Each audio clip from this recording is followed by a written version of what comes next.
Makalipas nga ang ilang buwang labanan ng team sa NBA Cup, 4 na kuponan ang natitira dito at aambante sa semis kung saan magkakaharap sa East ang New York Knicks at Orlando Magic, habang sa West, San Antonio Spurs kontra sa defending champ na Oklahoma City Thunder. Para nga sa mga hindi nakakaalam, wala na ngang home court advantage ang labanang ito dahil sa Las Vegas na nga ang semis at finals, at gaya ng dati, non-bearing ang record sa magiging finals, pero kung sinong manalo siyang makakakuha ng $530 million bawat miyembro.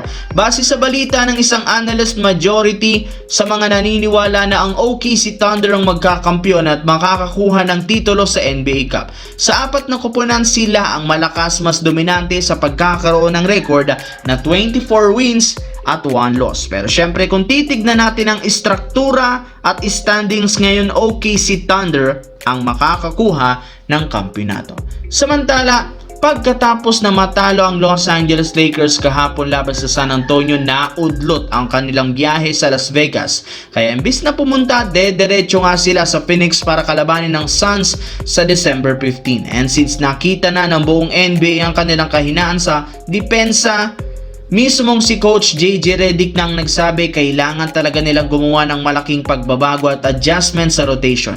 Meron pa rin naman silang natitirang 3 araw na bago gumawa ng bagong game plan. Pero as of now, meron na agad nakahandang bagong estratehiya si Coach Redick. Ito ang pagpapabalik nito kay Jared Vanderbilt sa starting lineup at sa rotation, kung saan posibleng palitan niya si Rui Hachimura. Kailangan nila ngayong palakasin ng depensa sa umpisa pa lang upang ma-set agad ang tempo ng laban, kaya kailangan talaga nila ang kanyang presensya sa loob ng court, which is malaking tulong dahil alam naman natin at kilala natin si Vanderbilt pagdating sa perimeter at sa painted defense.